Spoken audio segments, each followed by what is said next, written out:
राधे।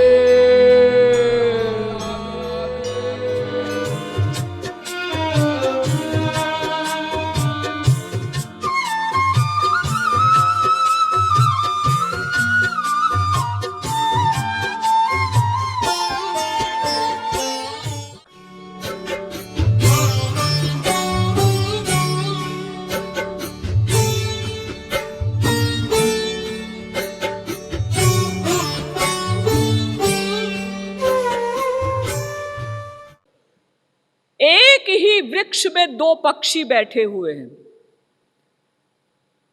जीवात्मा परमात्मा, दोनों को पक्षी की उपमा दी गई वेद में। और ये दोनों सखा हैं, भगवान हमारे सनातन सखा हैं। ऐसे सखा जो एक सेकंड को भी हमारा साथ नहीं छोड़ते, सदा हमारे हृदय में बैठे रहते हैं। चाहे हम कुत्ते की योनि में जाएं, चाहे हम गधे की योनि में जाएं, सूअर की योनि में जाएं, बिल्ली की योनि में जाएं, मनुष्य की योनि में जाएं, जहां जहां आत्मा जाती है परमात्मा रूपी सखा भी साथ साथ जाता है।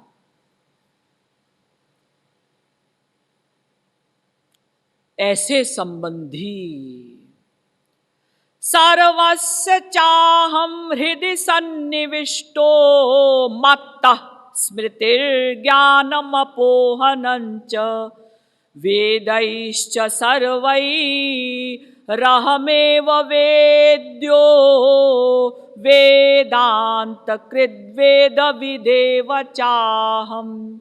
गीता के 15वें अध्याय का 15वां श्लोक। सर्वस्य चाहं हृदि सन्निविष्टः, मैं समस्त जीवों के हृदय में बैठा हुआ हूं, सदा उनके साथ रहता हूं। अहम आत्मा गुडाकेश सर्वभूताशय स्थितः, गीता के 10वें अध्याय का 20वां श्लोक। भगवान समस्त जीवों के हृदय में बैठे हुए हैं, सदा साथ रहते हैं, लेकिन हम उनको भूले हुए हैं, वो हमको नहीं भूले। एक कथानक है, सच्ची घटना है कि एक बार कोई राजपूत थे,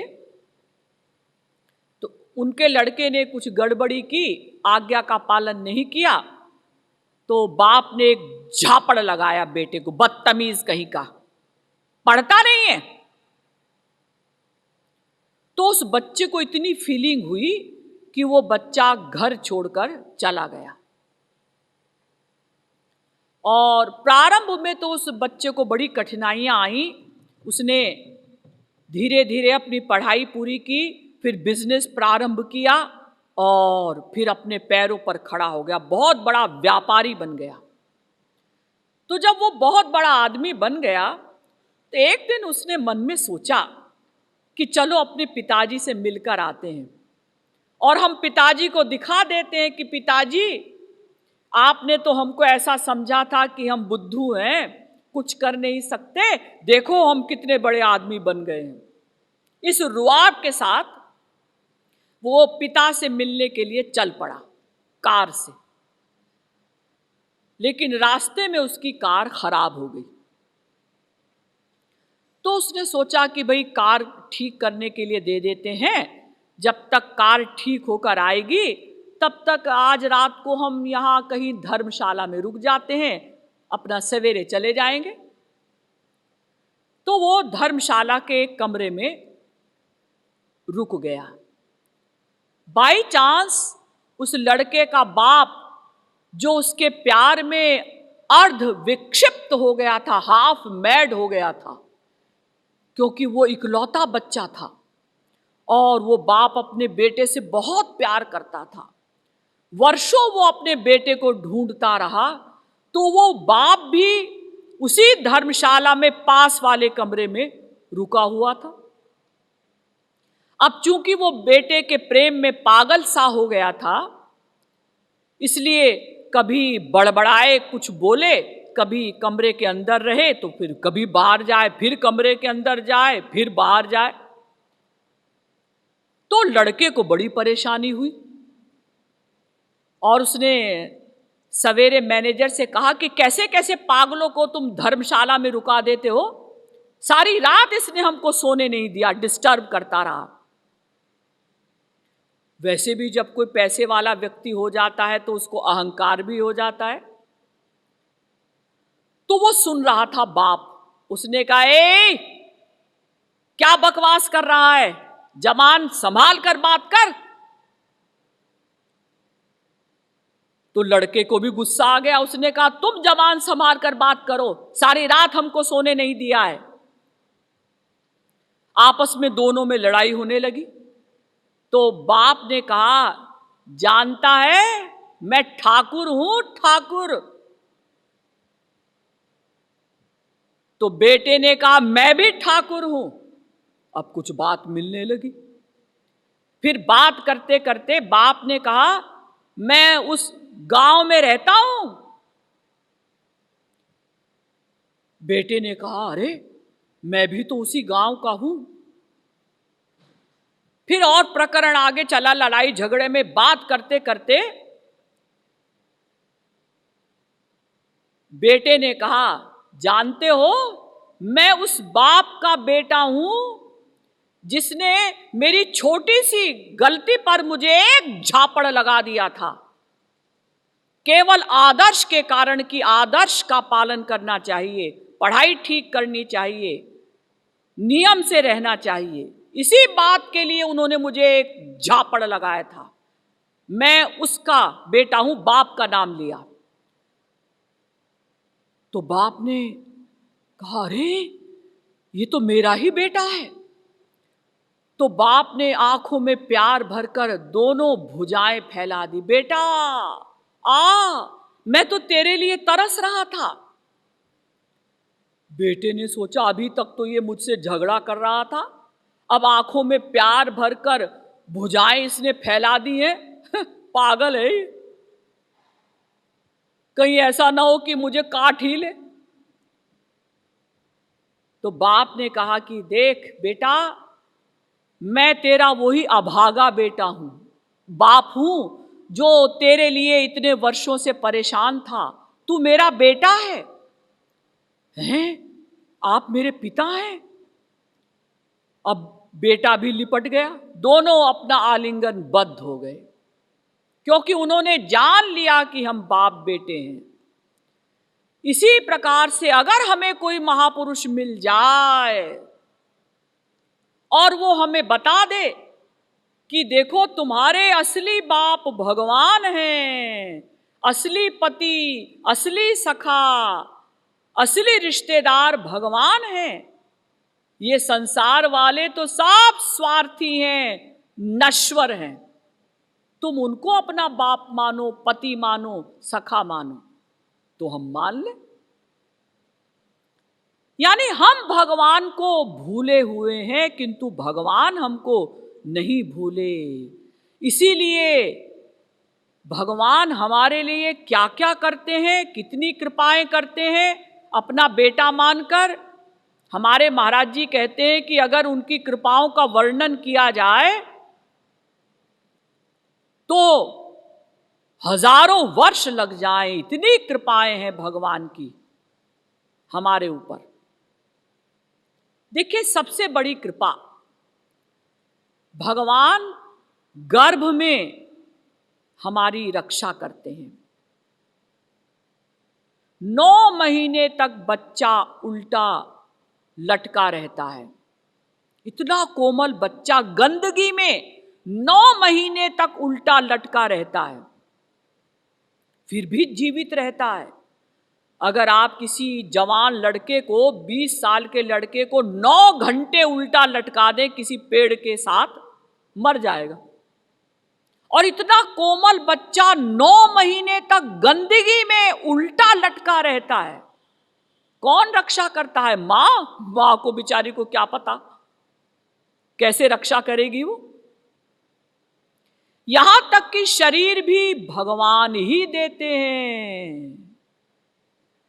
ये जो माँ के रज और पिता के शुक्र से शरीर बनता है, ये खाली रजवीर से कैसे बन जाएगा? ये भगवान की कृपा है कि वो शरीर बनाते हैं। माँ को तो पता भी नहीं कि कैसे शरीर बन रहा है, अंदर क्या शरीर है, क्या आत्मा है, ये माँ बाप को बेचारों को क्या पता है। भगवान ही शरीर बनाते हैं, फिर भगवान ही गर्भ में हमारी रक्षा करते हैं।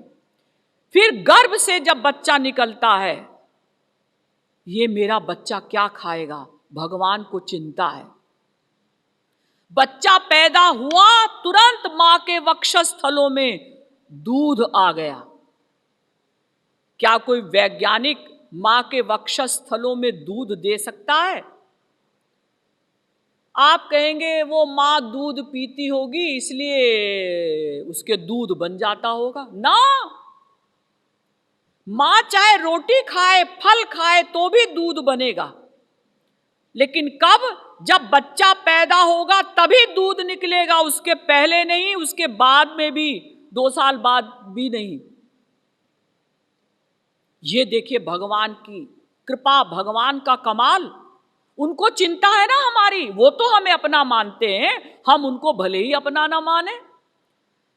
अब बच्चा और बड़ा होगा तो खाली दूध से कैसे काम चलेगा? तो भगवान ने अनेक प्रकार के अन्न बनाए, फल बनाए, जल बनाए। फिर हम जब कोई पाप करते हैं उस समय भगवान हमको रोकते हैं, धक्का लगता है। हम जब पहली बार चोरी करते हैं, डाका डालते हैं, कोई हिंसा करते हैं, मर्डर करते हैं, तो अंदर से भगवान हमको रोकते हैं, मत करो ऐसा, ये गलत बात है, ये अपराध है। नहीं जी हम तो करेंगे। अरे मैं कहता हूं मत करो, ये पाप है, दंड मिलेगा।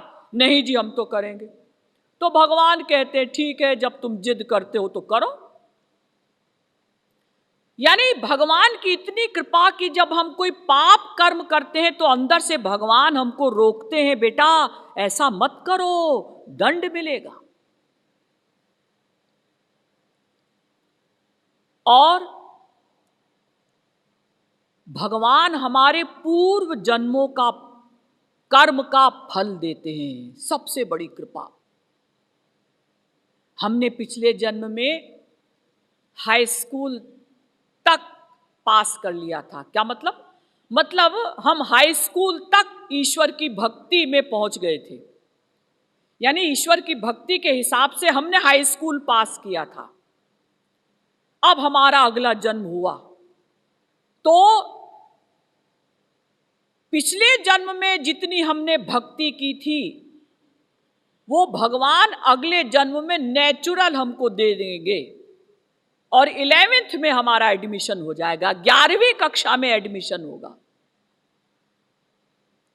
हमको क्या पता हमने पिछले जन्म में क्या क्या भक्ति की थी। कर्म तो जड़ है ना, कर्म अपने आप फल कैसे बन जाएंगे? ये भगवान की कृपा है कि पिछले जन्मों में जो भी हमने भजन किया था उसका फल वो हमको अगले जन्म में दे देते हैं।